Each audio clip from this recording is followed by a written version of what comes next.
once again. Assalamualaikum warahmatullahi wabarakatuh. Baiklah, saya Siti Nur Khalifah, NPM 1801030022. Saya dari Fakultas Tarbiyah, jurusan PG PAUD. Nah, di sini saya akan menjelaskan bagaimana sih tahapan perkembangan bahasa anak dan bagaimana peran orang tua di dalam perkembangan bahasa anak. Nah, pengertian dari bahasa itu sendiri merupakan alat komunikasi yang biasa kita gunakan sehari-hari.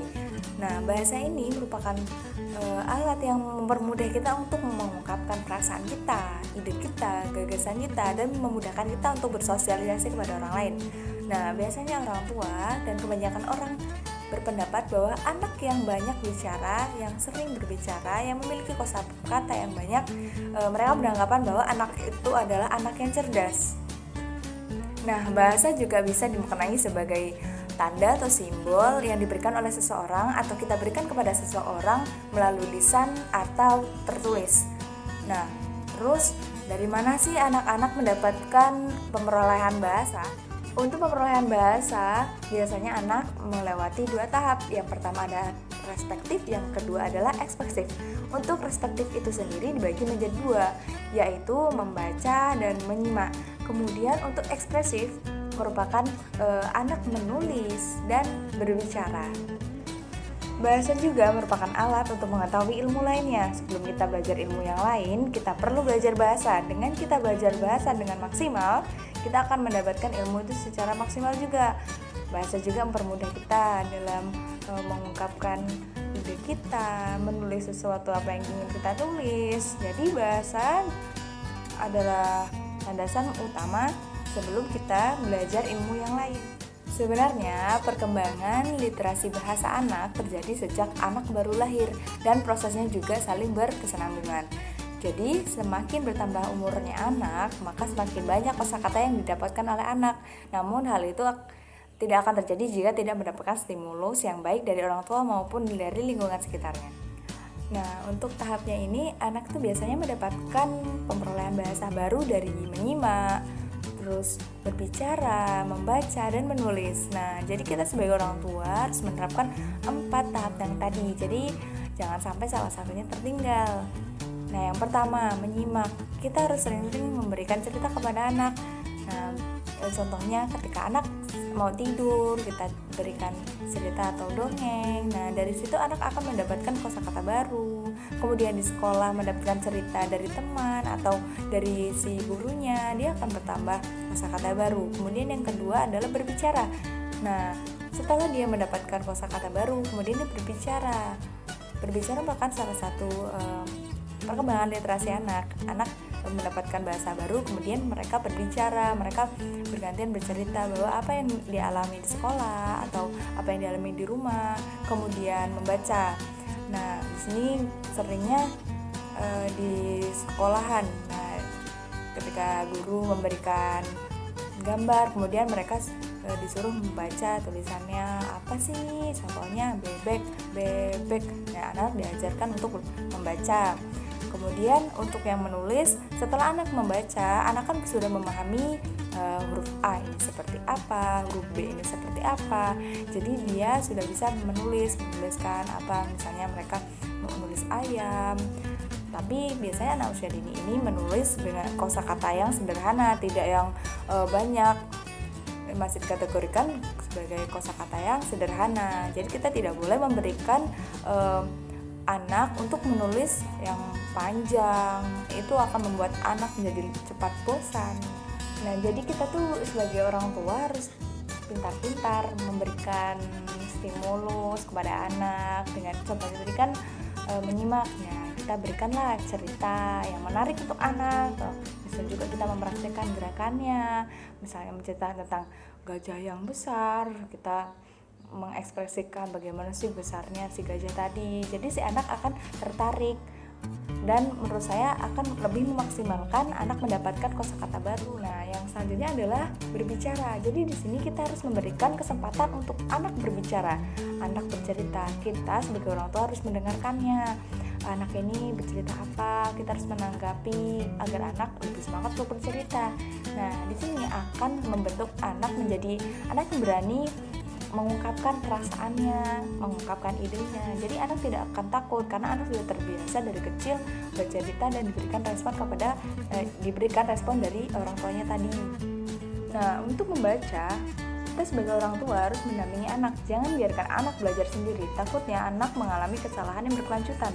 Misalnya, ada anak yang tidak bisa membedakan antara huruf S dan huruf Z. Ini sangat fatal. Nanti kedepannya anak bagaimana jika anak mengalami kesalahan berkelanjutan.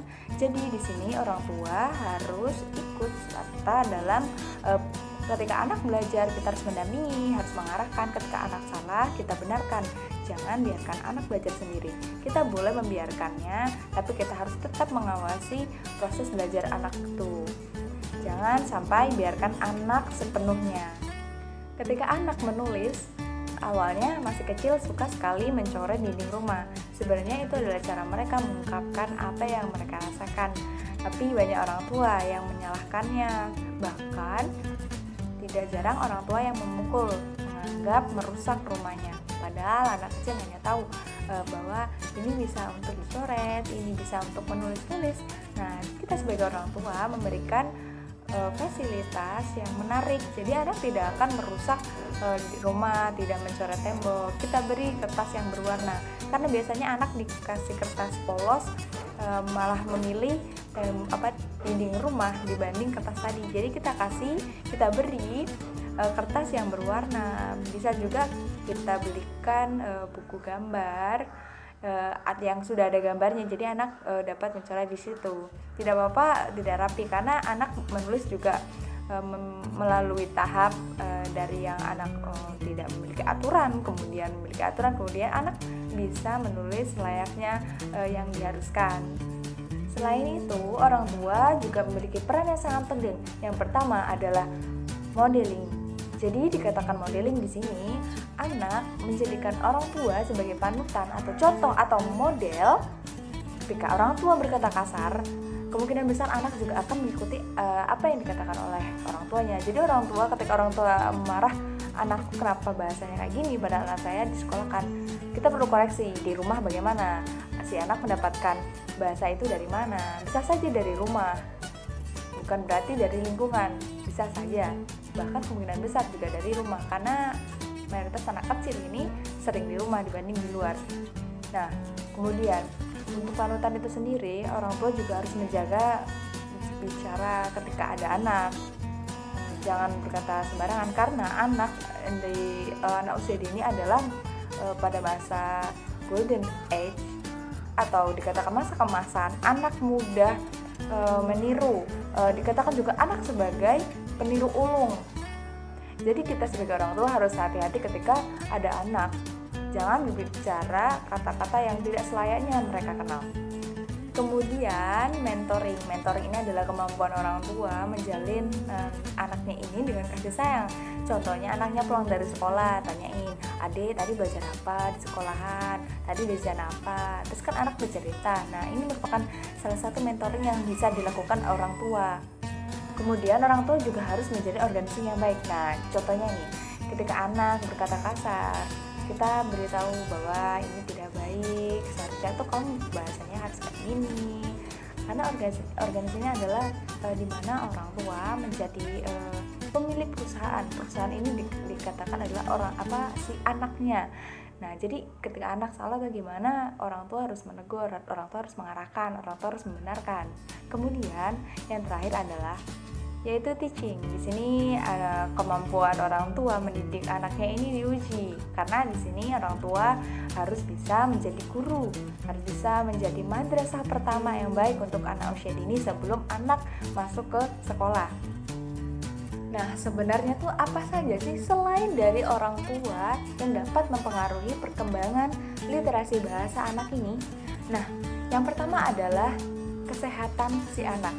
Ketika anak mengalami sakit yang cukup lama, pasti akan mengurangi waktu anak untuk bersosialisasi dengan orang lain. Nah, hal ini akan menyebabkan anak tidak mendapatkan bahasa yang seharusnya didapat. Kemudian bisa saja anak lahir dengan prematur atau mengalami sesuatu yang menyebabkan si anak terlambat berbicara. Bisa saja lidahnya pendek atau sering orang cedal.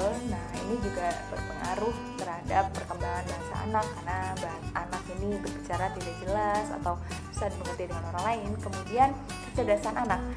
Ternyata kecerdasan anak ini juga berpengaruh terhadap perkembangan bahasa si anak ini.